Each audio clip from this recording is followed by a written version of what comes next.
I'm at a building site this morning and I'm just waiting for the owner to bring his Vauxhall Vivaro over. It's one of the ones fitted with a 1.5 engine that you see in the Citroen Berlingo or Peugeot Partner. So it's a 2019 vehicle. It's got a speed limit that he wants gone. I'll walk you through the process because I've never done a speed limiter on one of these. And he's also wanting a bit of additional power. So I'll walk you through it. First thing, as always, we're going to start her up, make sure she sounds fine, make sure there's no warnings on the dashboard, just make sure the clutch feels okay, all that sort of stuff. You know what I hate about these, and they all do it, when you start them, the engine light stays on for ages, and then eventually disappears. So the OBD socket is under here, so you just have to pull this whole plastic trim away. And you can see somebody's been in here before because the rubber is still tucked behind it, which isn't surprising with one of these 1.5s because they're quite troublesome.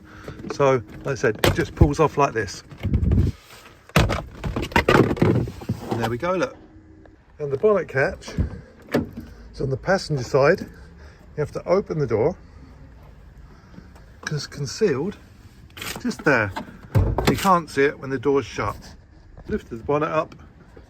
And next to the battery is the ECU, and that'd be an MD1CS003.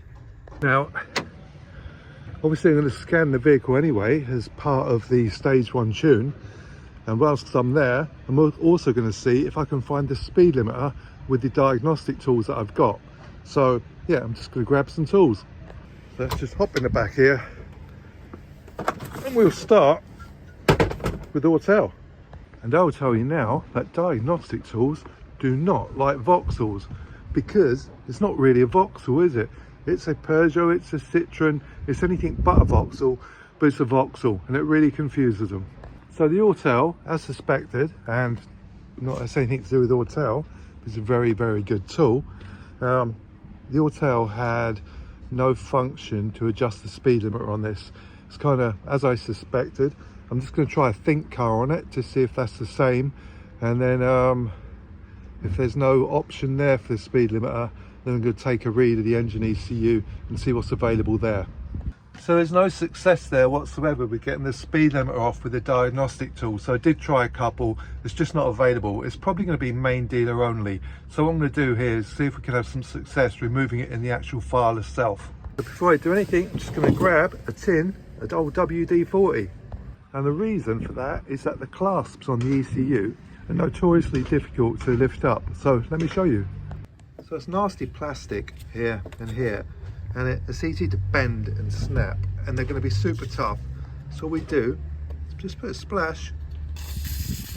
See? I might get some stuff in my can that actually goes in there. There we go, that one and that one. That's what it needs. I think mainly got air there. My can's getting a bit low. There we go. So that one and that one. Let it settle in. I'm going to go get a little screwdriver tool and some gloves, and we'll work that off. Because it's not raining, what I'm going to do that in situ. So I'm not going to remove the ECU. And I have one of these, which is quite clever. It's made of foam, so it's not going to damage the customer's vehicle. It folds up in like a zillion permutations. It's meant to be a fold-out floor mat, I think, so when I feel like laying under cars, which isn't very often. So yeah, this is absolutely fabulous for this. I can like put my laptop here. It's made of foam. I'm never going to damage the customer's vehicles. So a great addition, makes a perfect bridge. I just noticed the owner's modification. I love the cable tie on that. Those battery clasps are absolutely pants. And when they come undone with the MD1CS003 ECU that we got there, if it pops up and down, the engine doesn't start for another 20-30 minutes for the fault codes. So yeah, top tip there, if you ever have this, that's not a bad idea to put cable tie on, because if that bounces up and down, that will cause you all sorts of problems. And also, if you ever change the battery in one of these, once you've changed it and put it back together again, leave it 30 minutes before you try and start the vehicle. That isn't what I was trying to show you anyway. So all you do with these, this little orange lever here, you push it down because that stops the whole class lifting up.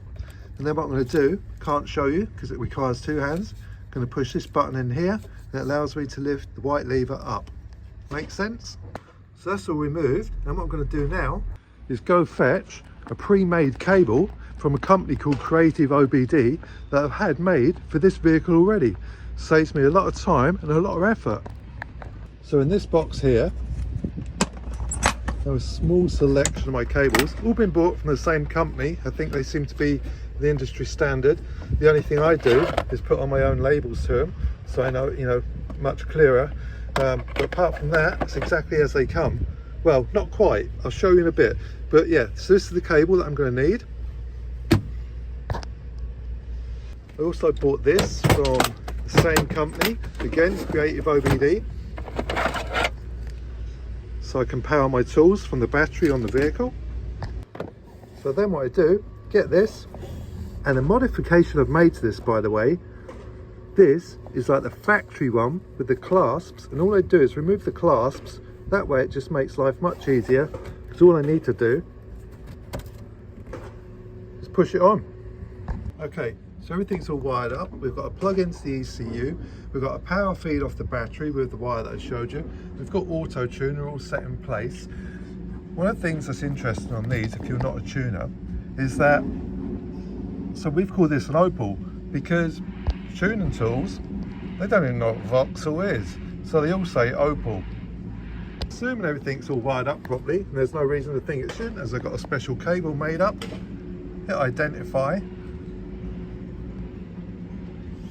and if we get identification, just try and initialize the ECU, wake it up a little bit, there we go. So identified it, so now I'm going to take a full read of this ECU. So we're just writing the ECU now. What's interesting for some people maybe is that it does what's called a patch first. It can't write to the ECU until it's patched it, and that patch will always be on the ECU forever. So even if I return this vehicle back to stock, that patch would still be there, and that's how the likes of main dealers know if something has been modified, even if you return it to stock. So that's all put back together. So I'm going to shut the bonnet and turn the key. For the moment of truth. And anybody who does my job says they're not nervous when they do this, I think they're lying. Okay, starts, fabulous, just want the engine light to go out. Perfect. Customer just needs to come for a road test now. So that's disappointing. The customer's been out for a road test. The speed limit is still present. It obviously drives much nicer because it was 100 brake horsepower, it's now around 145 bhp. Much nicer to drive, but still not getting above 65. He wants to go 70 on the motorways where he can. So yeah, I'm just going to get a main dealer technician to dial in. And the way we're going to do this is using a tool called OSCA. Well, not a main dealer technician, a technician with a main dealer tool. So what I'm doing here, obviously put a wing cover on, going to put some battery support on this so you shouldn't do any coding without any battery support. Put the jump leads over this onto the battery, and then we'll plug OSCA in. Right, so what's OSCA? It's this one here.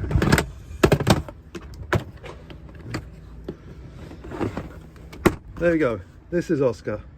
So it just plugs into the OBD socket. Again, I can't plug this in with one hand because the plug's actually broke from the back, but we'll get it plugged in. So plugged in, and OSCA's doing this thing. I just need my laptop. So here we go, all plugged into OSCA. Ian says, good morning. I say good morning back. Can you remove the speed limiter on this, please? And OSCA will go away. They will connect with the main dealer tool, remove the limiter, require me to do some ignition on and offs, and then say, there you go, job done. Just to add, so all the time this is flashing like this, it means that somebody from OSCA is dialed in doing their thing. So even with OSCA, we have no joy. And then under here, like, what the hell's all this stuff? What's going on here? I don't get involved in anything like this, but I'm wondering, I wonder if I can even zoom in, see what that is. I'm wondering if that is some sort of aftermarket limiter. And to throw in there, so not only did I not make any pennies from the job at all, also OSCA will charge me. So OSCA charge whether they complete the task or not. And you know, the speed limit is still going to be there. They dialed in, they done their bit, so sort of like fair enough. But it's one of the, you know, when you involve third parties to dial in, as far as they're concerned, they've done their part. You still have to pay up. So yeah, it's worse than coming home with no money. That's I've got less money than I started with. Thankfully, you know, I've got a few more jobs today. And if you're sitting there shouting at the screen going, why didn't you just disconnect the limiter? So it was a little bit of a sophisticated setup. It's more than a speed limiter. It is also like kind of fixed into the cruise control of the vehicle too. I did try disconnecting it and it kicked off straight away, throwing an engine light and a light for a spanner. When I scanned it, is because it then couldn't see the brake pedal. So I thought, you know what, this isn't my thing. I deal with software. This needs to go somewhere, auto electrician, or maybe a garage. It's not going to be that difficult to disconnect, I'm sure, but certainly not for me.